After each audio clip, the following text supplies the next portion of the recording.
It's not every day you get to see a Daemons versus Greenskins replay, so here we are today with this one, and it's from the recent Friday Night Fights tournament that I casted, of course, on Friday. This is Fat Kid at Recess versus Big JP from the RTK clan. And yeah, let's get straight to the builds here. Very interesting choice. We've got a Slaanesh Prince, Caress the Darkling Prince here. Of course, Lore of Slaanesh, he's going to have the bonus of Blissful Rapture, and the Lash of Slaanesh also has Mortal Blow, decent armor-piercing anti-large weapon strength. He's got armor sundering as well, 50 armor and a missile block chance, which is pretty decent for a flying lord of this type. Relatively rare, but very good overall. We've got the Chromatic Aberrations, Regiment of Renown, some more blues through the center, backed up by some Nurglings.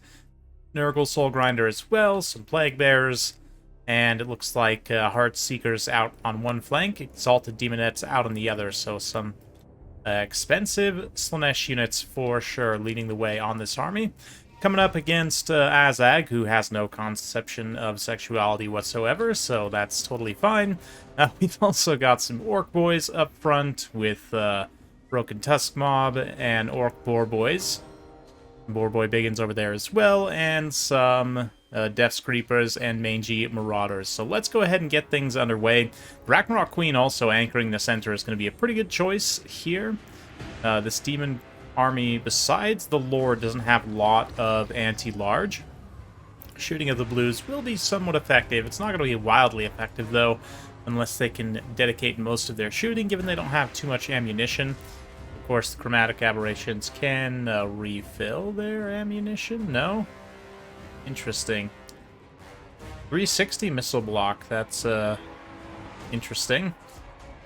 A lot of people don't know this, but missile block does not actually apply normally in a 360. Heartseekers are going to come for a quick engagement, though. Get on the Broken Tusk Mob, do some really nice damage initially, but they are kind of being thrown in here a little bit unsupported.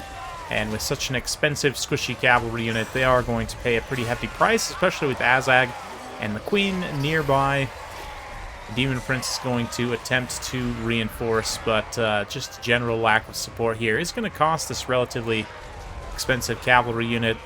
Demon Prince also charges down there, but he's going to get a good engagement on Azag initially, but with the Spiderling summons and still the Broken Tusk Mob and obviously the Queen herself, anti-large AP is going to be pretty solid. That said, the infantry fight for the Greenskins, they're going to get in contact here with the blues, taking relatively little damage. Demonettes are going to kind of swoop into the flank here, try and get on those Orc Boar Boy Biggins. Azag did manage to squeak away from that fight there in the distance. But yeah, the boys are definitely moving. Heartseekers over on this other side here also got tangled up with lots of Boar Biggins, and just the volume of Greenskins cavalry is proving pretty rough to deal with for the Demons. Looks like the Caress is also trying to get away from the Ragnarok Spider, so things might be looking rough, but of course Nurgle Soul Grinder still pounding away, helping win this infantry fight. It's actually going quite well for the Demons. The combination of blues and Nurglings, Demonettes all together were able to overwhelm the Orc Boys and Biggins for the most part, so things are not completely gone for the Demons. That said, Caress being completely caught and killed by the Queen is quite a loss for the Demons, obviously. Yeah, there's no chance to get away whatsoever. And that Demon Prince is down. Queen, of course, just feasting some massive value. Let's check the value of the Queen here if we can, as the Demonic Infantry now falls up. Only 1,000, interesting. So quite a bit of that value, but then probably also went on the Broken Tusk Mob or Boar Boy Biggins. Decent stuff for sure.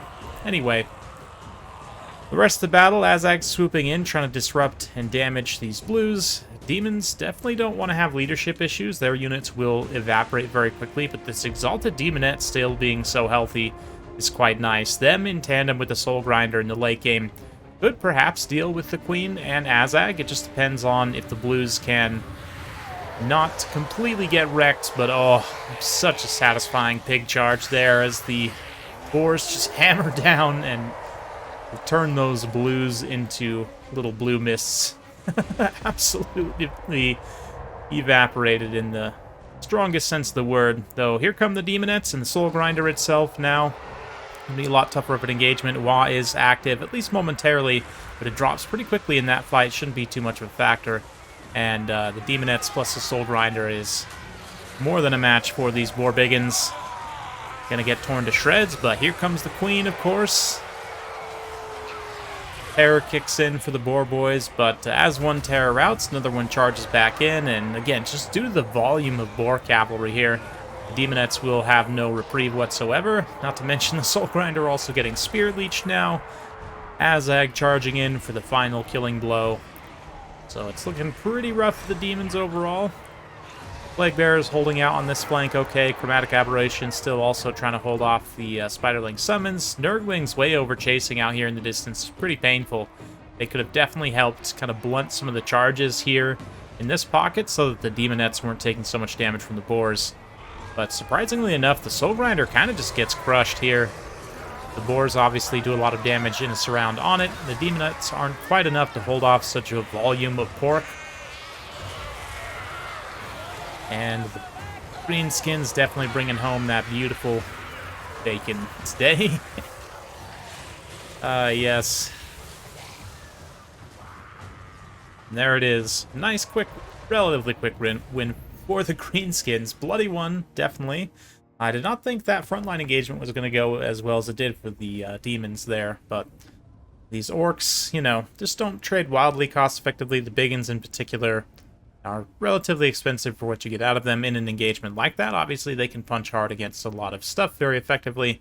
That's large, but it ended up coming down to the Boar Biggins in support of the Queen for much of those critical engagements. And then the cheap Boar Cavalry also are just so awesome. As a cheap shock cavalry with armor piercing, great mass, and in high volume like this can just crush those light units. Exalted Demonettes almost had a carry there.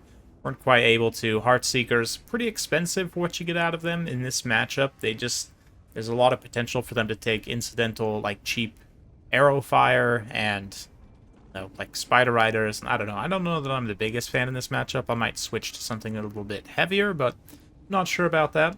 This Nurgle Soul Grinder is definitely always going to be a solid option, as is the Tzeentch Soul Grinder. I'd probably go Tzeentch here just because Greenskins are relatively weaker to board sniping, and Tzeentch Soul Grinders are very good at that. But Slaanesh Demon Prince also is misplayed a little bit there, but definitely interesting front line. And Demons are one of those factions that the demonic leadership thing is definitely a note against them, rather than undead, where it makes them kind of OP, in my opinion. But that's discussion for another day entirely. Definitely an interesting one. Hopefully you guys enjoyed watching that. If you did, be sure to like, subscribe, hit that bell notification button. Every time I upload a new video, you'll be notified. Thanks again. We'll see you next time.